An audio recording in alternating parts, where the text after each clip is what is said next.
Hello everyone, welcome to Utkarsh nursing entrance exam channel. आप सभी का स्वागत है।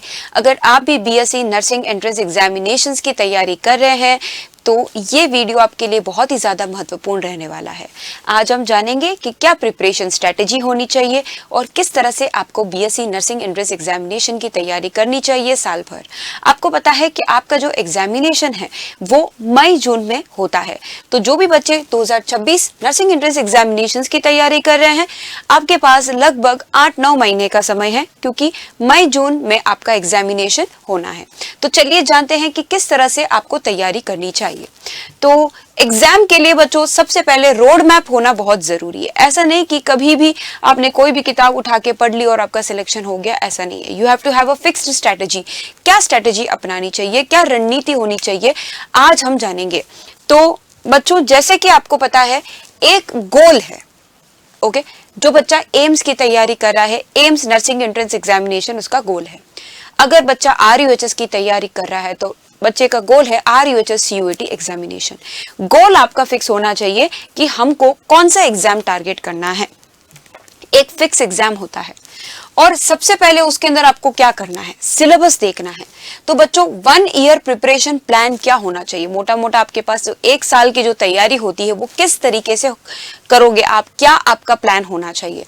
तो बच्चों, टारगेट एग्जाम्स आपको पता ही है, AIIMS, RUHS, CUET, senate, UP senate का पेपर, एमपीपीएनएसटी, बिहार बीसीईसी, जो भी आप एग्जामिनेशन टारगेट कर रहे हैं, सभी एग्जाम के लिए ये रोड मैप काम आने वाला है। बच्चों, जैसे कि आपको पता है, सिलेबस आपको 11th एंड 12th दोनों फिजिक्स, केमिस्ट्री, बायोलॉजी कवर करनी है। तो आप, और साथ में आपको GK, nursing aptitude and English भी पढ़ना है, बिकॉज अगर आप एम्स की तैयारी कर रहे हो तो आपको फिजिक्स, केमिस्ट्री, बायोलॉजी के साथ साथ जीके है। अगर आप यूपी सीनेट की तैयारी कर रहे हो तो उसमें physics, chemistry, biology, nursing aptitude and English है। तो ऐसे करके, और अगर आप आरयूएचएस की तैयारी कर रहे हो तो केवल क्लास 12 की फिजिक्स, केमिस्ट्री, बायोलॉजी है। तो आपको सिलेबस पता होना चाहिए पहली बात तो, कि क्या सिलेबस कवर करना है पूरे एक साल में। और कोशिश कीजिए कि आप डेडलाइन रखे दिसंबर 2025 या जनवरी 2026 तक एक बार सिलेबस कवर करें। कोशिश करें कि दिसंबर तक, 2025 एंड तक, यानी दिसंबर तक एक बार सिलेबस कवर कर ले। अगर दिसंबर तक संभव नहीं है तो और एक महीना आप जनवरी ले सकते हैं। जनवरी 2026 तक कम से कम आप सिलेबस को कंप्लीट करें, क्योंकि सिलेबस एक बार कंप्लीट होना बहुत ज्यादा जरूरी है। उसके बाद ही आप रिवीजन कर सकते हैं, उसके बाद ही आप उसमें क्या कमियां हैं, आपके कौन से टॉपिक समझ में नहीं आ रहे हैं, क्या वीकनेस है, वो समझ पाओगे।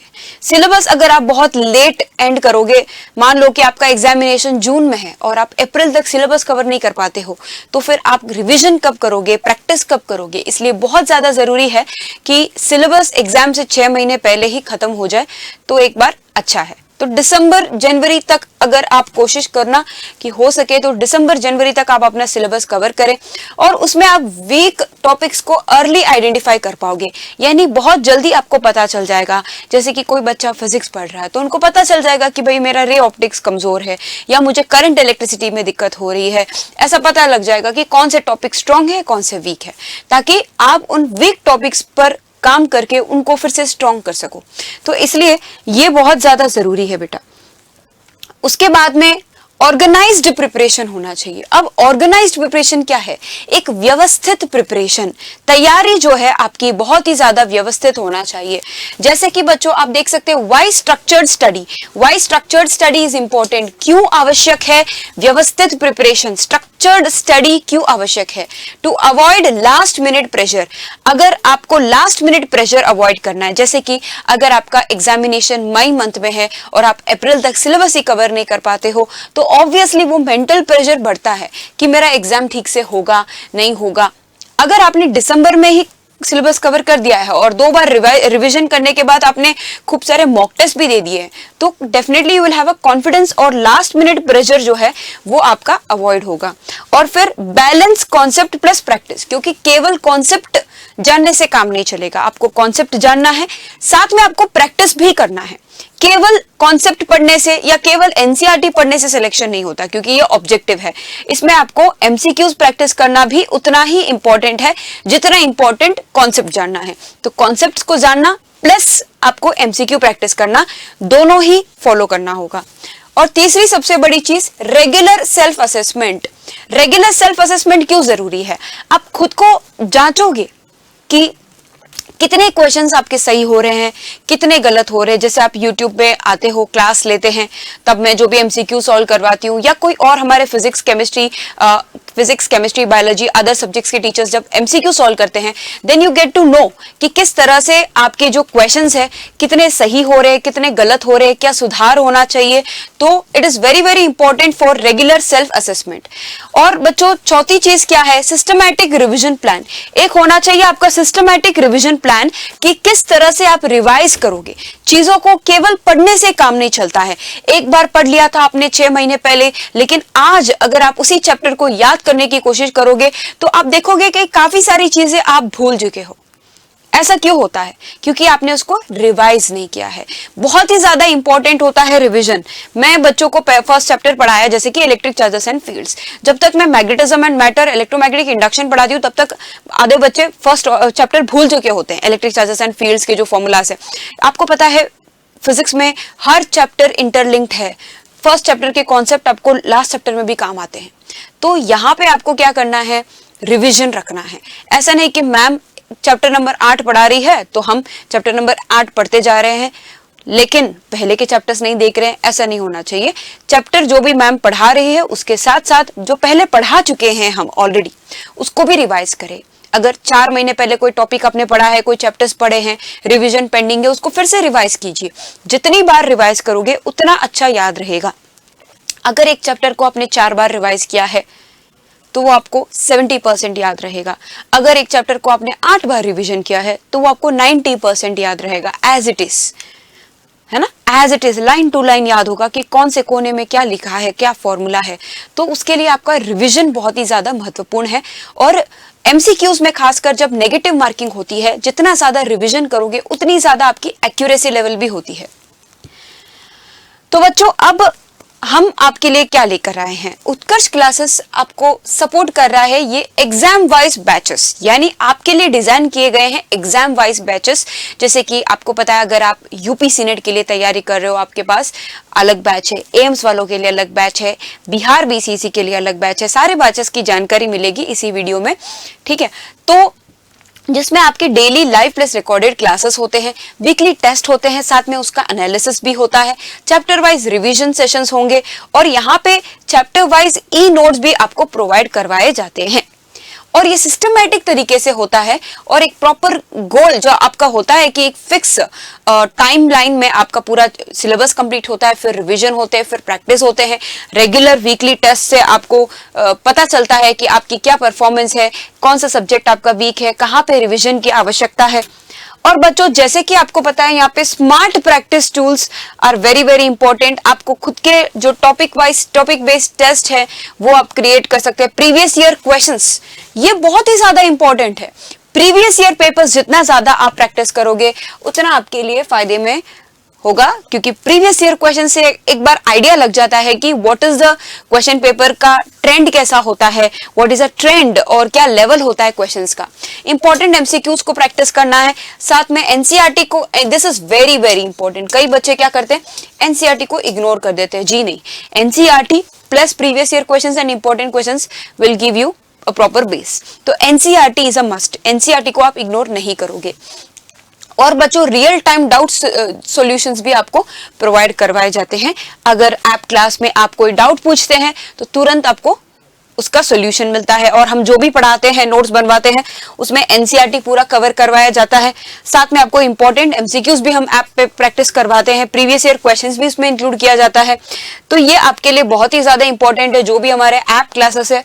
और द सक्सेस पाथ क्या है? सबसे पहले आपको कॉन्सेप्ट लर्न करने हैं, कॉन्सेप्ट सीखने हैं। दूसरी इंपॉर्टेंट चीज है रिवाइज रेगुलरली। आपको रेगुलर रिवीजन करना होगा बेटा। रेगुलर रिवीजन करोगे, पूरे हफ्ते में जो पढ़ा है उसको सैटरडे संडे रिवाइज करो, तभी वो याद होगा। और तीसरी इंपॉर्टेंट चीज, टेस्ट योरसेल्फ। टेस्ट, जब तक आप खुद का टेस्ट नहीं करोगे, कई बच्चे क्या पढ़ते जाते लेकिन कभी टेस्ट नहीं देते। फिर टेस्ट नहीं दोगे तो आपको पता कैसे चलेगा कि आपको क्या आता है, क्या नहीं आता है, कहाँ आप गलतियां करते हो। गलतियां जितनी जल्दी पता चले उतना जल्दी आप खुद में सुधार कर पाओगे। अगर आप टेस्ट ही नहीं दोगे तो आपको पता कैसे चलेगा कि कहाँ आपकी गलतियां हो रही है? और फिर गलतियां नहीं पता लगेगी तो आप सुधार कब करोगे? एग्जाम के बाद थोड़ी करोगे। तो आपको पहले से ही टेस्ट देना है। जितना जल्दी आप टेस्ट ज्वाइन करोगे, जितना जल्दी आप प्रैक्टिस करोगे, उतना आपके लिए अच्छा है। इंप्रूव वीक एरियाज, जो भी आपके वीक एरियाज है, जो टॉपिक टफ है, ऐसा नहीं है कि मुझे फिजिक्स नहीं आती है तो मैं फिजिक्स छोड़ दूंगा, ऐसा नहीं चलेगा। आपको तीनों सब्जेक्ट स्ट्रॉन्ग करने हैं। कोई भी चैप्टर आप ऐसा नहीं कह सकते हो कि ये चैप्टर टफ है, वीक है, मैं इसमें वीक हूं तो इसको थोड़ा सा इग्नोर कर देते हैं, ऐसा नहीं है। जो चैप्टर में आप वीक हो उसी को आप बार बार पढ़ोगे, बार बार रिवाइज करोगे तो ऑटोमेटिकली वो चैप्टर आपका स्ट्रांग हो जाएगा। ठीक है, समय देना होगा उस चैप्टर को। जहां जहां आपके वीक एरिया से उन पे आपको इंप्रूव करना है। इंप्रूव पढ़ने से ही होगा। पढ़ाई करोगे, बार बार पढ़ोगे, एक बार पढ़ोगे नहीं समझ में आएगा, 4 बार पढ़ोगे, 5 बार पढ़ोगे तो कभी ना कभी तो समझ में आएगा ना। तो आपको इंप्रूव करना है और ये इंप्रूवमेंट अभी होगा। एग्जाम से 2 दिन पहले इंप्रूवमेंट नहीं हो सकता। इंप्रूवमेंट का समय अब है। तो अब आपको सही स्ट्रेटेजी फॉलो करनी है। और अगर आपको बीएससी नर्सिंग एंट्रेंस एग्जामिनेशन की तैयारी करनी है तो उत्कर्ष में भी आपको पता है RUHS CUET 2026 की अगर आप तैयारी कर रहे हैं तो आपके पास एम्स की तैयारी कर रहे हैं तो मंजिल 2.0 बैच है। साथ में यूपीसी नेट की तैयारी कर रहे हो तो भी वी हैव मंजिल 2.0 बैच। MPPNST और बिहार BCC के लिए भी बच्चों हमारे बैचेस है, तेजस बैच, जिसमें आप ज्वाइन कर सकते हैं अगर आप मध्य प्रदेश से हैं या बिहार से और ये एग्जामिनेशंस की तैयारी कर रहे हैं। रामबाण बैच सभी नर्सिंग एंट्रेंस एग्जामिनेशंस के लिए। अगर आप एक से अधिक एग्जाम्स की तैयारी कर रहे हैं, मान लो कोई बच्चा यूपीसी नेट की, एम्स की साथ में तैयारी कर रहा है तो वो रामबाण ले सकता है क्योंकि उसमें सारे सब्जेक्ट्स इंक्लूडेड है। और बच्चों जैसे कि आपको पता है आजादी का जो महोत्सव है हमारा 13 से लेके 25 अगस्त के बीच है। मतलब 25 अगस्त से पहले पहले अगर आप कोई कोर्स लेते हैं तो आपको ये सारा डिस्काउंट में प्राइस मिलेगा। डिस्काउंट वाला प्राइस जो है, इस प्राइस में आपको सारे कोर्सेस मिलने वाले हैं अगर 25 अगस्त से पहले आप इस कोर्स को परचेज करते हैं। ओके, और जैसे कि आपको पता है क्या क्या इनमें मिलने वाला है आपको, तो बच्चों स्टैंडर्ड और प्राइम के बीच का अंतर देख लो एक बार। लाइव एंड रिकॉर्डेड लेक्चर्स मिलेंगे, online study material, ask doubt जो है केवल 3 है in case of standard, prime में आपका अनलिमिटेड है। साथ में टेस्ट सीरीज जो है वह केवल प्राइम वालों को है। क्लास PDF मिलती है, खेलो quiz, create test, MCQ batch जो है वो प्राइम में इंक्लूडेड है। MCQ बैच जिसमें अलग से चैप्टर वाइज MCQ सॉल्व करवाए जाएंगे और नोट्स, ये सारी चीजें आपको प्रोवाइड करवाई जाएंगी। साथ में बच्चों RUHS पैरामेडिकल की अगर आप तैयारी कर रहे हैं, पैरामेडिकल एंड फार्मेसी के लिए, तो पैरामेडिकल के लिए भी हमारे बैचेस हैं। अगर आप एम्स पैरामेडिकल की तैयारी कर रहे हैं तो उसके लिए भी बैच आप देख सकते हैं, स्टैंडर्ड एंड प्राइम बैचेस। और साथ में UPCPET क्या है, जो बच्चे उत्तर प्रदेश से है और पैरामेडिकल की तैयारी कर रहे हैं उनके लिए है UPCPET बैच। और मास्टर पास बच्चों उन सभी बच्चों के लिए है जो सारे BSc नर्सिंग एंट्रेंस एग्जामिनेशन का कोर्स लेना चाहते हैं, पैरामेडिकल का भी। इसमें कौन कौन से कोर्सेज कवर्ड है आप देख सकते हैं, RUHS, AIIMS, UPC net, MPPNST, BCEC और UPCPET। और 6 महीने का इसके वैलिडिटी होती है तो 2000 रुपीज, 12 मंथ का आप लेते हो तो 2200, और अगर आप 24 मंथ यानी 2 साल की तैयारी करना चाहते हैं तो 2600 में आपकी पूरी तैयारी हो जाती है। मतलब कि आपको सारे कोर्सेस यहाँ पे प्रोवाइड होंगे, जितने भी कोर्सेस हमारे चल रहे हैं सब कुछ, सबका असेस आपको मिल जाएगा अगर आप मास्टर पास परचेज करते हैं तो। आई होप आपको एक गाइडेंस मिला है इस वीडियो में कि किस तरह से आपको तैयारी करनी है और क्या आपकी स्ट्रेटेजी होनी चाहिए। तो आज ही आप अपनी स्ट्रेटेजी बनाएं और तुरंत तैयारी को स्टार्ट कर दे अच्छी तरीके से, सही टाइम टेबल बना के, और कोशिश कीजिए कि आप दिसंबर जनवरी तक एक बार सिलेबस कवर करें ताकि उसके बाद आप अपना रिवीजन शुरू कर सके। And thank you everyone. Comment कीजिए कि आपको ये स्ट्रेटेजी कैसे लगी। धन्यवाद।